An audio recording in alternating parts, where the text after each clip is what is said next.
Emery n'est pas inconnu en arrivant en France. On connaît son style. Non, mais on connaît son style, Emery, en arrivant en France. On l'a très peu vu parce que. Ce sera quoi le style Tuchel alors? Tuchel, c'est surtout déjà un travailleur acharné. C'est un technicien qui est quand même aujourd'hui très fort, qui est méconnu. Alors on parle de son palmarès. Effectivement, il n'a pas encore entraîné d'équipes qui lui ont permis d'aller chercher des grands titres. Parce que oui, Dortmund est une belle équipe, mais enfin, quand vous êtes en Allemagne... Dortmund, avec Klopp, ils ont fait une finale de Ligue des Champions, et avec lui, ils ont fait un quart. Oui, mais une finale, c'est pas un titre, encore une fois. Et oui, mais c'est quand même plus loin. Paris serait heureux d'être en finale de Ligue des Champions.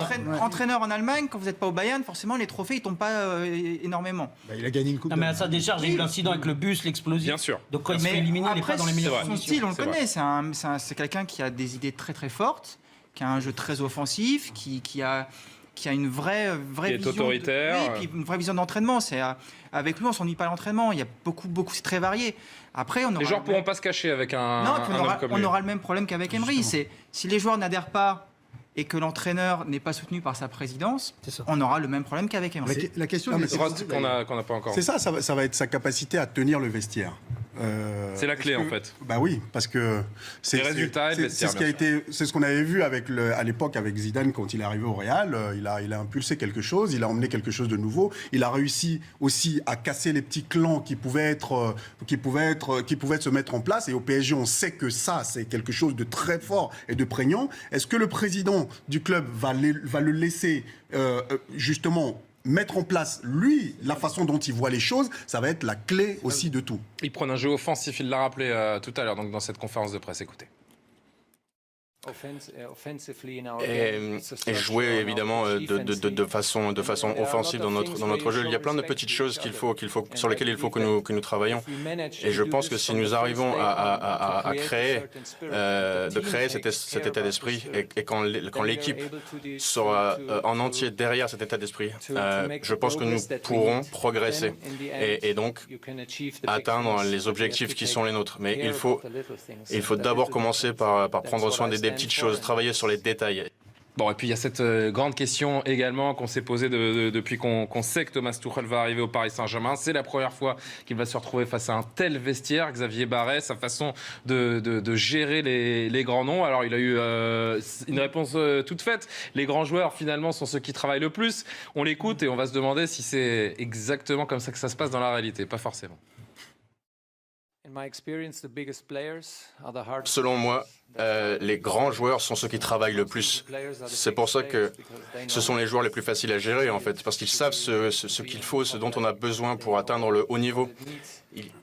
Bon, on est un peu dubitatif là pour le coup. Oui, mais en plus, il a répondu à la question sur Neymar. Elle lui a été posée. On va l'entendre juste après. Et donc, on s'oriente a priori vers une cogestion en fait. Ce qu'on a compris, c'est que le Paris Saint-Germain, à partir d'aujourd'hui, alors c'était évidemment déjà le cas, mais là, c'est officiel, le Paris Saint-Germain est bâti pour Neymar et c'est Thomas Tuchel qui nous l'a confirmé. Encore heureux. Oui, il le dit. Il le dit effectivement, il a rencontré Neymar. Il est venu, il a rencontré le président, il a rencontré Papus Camara, dont il a parlé Maxwell. aussi. Maxwell, bien sûr, et Neymar. Donc il va falloir qu'il compose avec Neymar. Alors c'est un joueur fantastique, on le sait, mais... Cette déclaration, les grands joueurs sont ceux qui travaillent le plus, Abdé, ça vous fait doucement sourire, j'ai l'impression. Les grands joueurs européens, en tout cas. On sait que Beckham ou Cristiano Ronaldo sont les premiers arrivés, les derniers parties de l'entraînement. C'est des monstres de travail, on le sait. Après, c'est vrai que les Brésiliens ont plus tendance à festoyer. Bon, ça fait pas une légende. C'est pas un cliché. Hein, c'est connu. Oui. Ça a toujours été comme ça. Après, il y a des Brésiliens qui travaillent aussi. Hein. Oui, on va pas mettre des noms dans un panier, mais donner des noms et dire. Mais c'est pas une règle immuable. C'est ça qu'on veut dire. C'est pas parce que vous êtes un grand joueur que vous êtes un bourreau de travail. Si vous aviez lu, enfin vous avez sûrement lu l'interview de Emery a donné une interview il y a quelques semaines. Non, il y a quelques semaines. Pardon. Emery avait parlé à la presse espagnole, une très longue interview très intéressante. Et il disait que le PSG à l'avenir devait construire autour de sa star. Sa star, c'est Neymar. Il avait parlé du patron Neymar. Ouais, et c'est normal quand vous avez un joueur de ce calibre. Regardez au Barça, le Barça est construit autour de Messi, c'est normal. Aujourd'hui, le PSG ne peut pas imaginer une équipe qui ne sera pas construite autour de Neymar. C'est tout à fait normal. Et Tourelle, je pense, c'est quelque chose qui a été assimilé dans les discussions. Et il vient, à mon avis, pas pour faire de Neymar un joueur lambda comme les autres. À mon avis, il fera une exception sur Neymar. C'est Cavani qui va être content. Dans ce cas-là, justement, dans ce cas-là, faisons partir Cavani. Que vous laissons partir. Cavani. Quel est le rapport Parce que Cavani. Parce que Cavani supporterait pas une deuxième saison comme ça dans l'ombre de Neymar. Ça, c'est clair. Le problème est là. Il a déjà essuyé les plaques de bande à l'époque où il y avait Ibrahimovic. Donc aujourd'hui, c'est là où il a eu, heureusement d'ailleurs qu'il y a eu cette saison où il a quand même brillé comme il pouvait. Et Dieu seul sait que moi, je suis très partagé sur le cas de Cavani, mais c'est quand même quelqu'un qui a été classe dans son attitude pendant des années. Aujourd'hui, si on dit qu'il faut tout construire uniquement autour de Neymar, ok, on a mis 220 millions d'euros. C'est normal, c'est une chose. Non, on peut construire autour d'un joueur à condition qu'il ne soit pas au-dessus de l'institution. Le problème est là. Qu'il continue de servir le collectif. Ça, c'est autre chose. Est-ce que Suarez se plaint d'être dans l'ombre de Messi? Non, mais ils sont copains depuis longtemps. Mais c'est la même chose. Mais non. La différence, c'est que Messi et Suarez sont amis dans la vie, ce qui n'est pas forcément le cas de Cavani et de Neymar. Bon, la réponse de Thomas Tuchel, justement, à propos du Brésilien. C'est un artiste, c'est un joueur exceptionnel. C'est un des meilleurs joueurs au monde.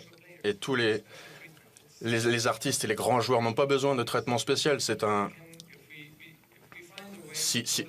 Si on trouve une façon de créer une structure autour de lui, une structure sur laquelle il puisse exprimer tout son talent sur le terrain, je pense qu'on aura un joueur clé pour gagner nos matchs.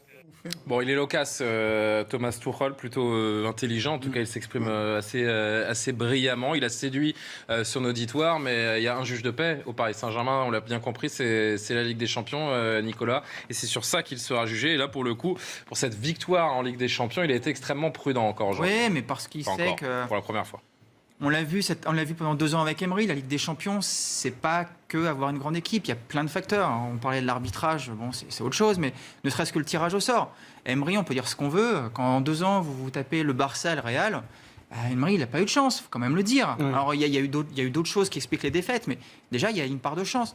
Je pense qu'aujourd'hui, d'ailleurs, le président parisien l'a dit dans son interview, la Ligue des Champions, il n'en fait plus aujourd'hui un dogme absolu. Ça reste un objectif, mais il a conscience que... Il a quand même dit, je quitterai jamais, enfin, sur le ton de l'humour, hein, je quitterai jamais le Paris Saint-Germain tant qu'on n'aura pas remporté la Ligue des Champions. Il a quand même pris conscience qu'on ne gagnait pas la Ligue des Champions comme ça, en claquant des doigts. Ça va être encore plus dur. Ça va être encore plus dur parce que la saison prochaine, il y aura 4 clubs italiens, 4 clubs allemands, 4 clubs espagnols et 4 clubs anglais. 3 clubs français.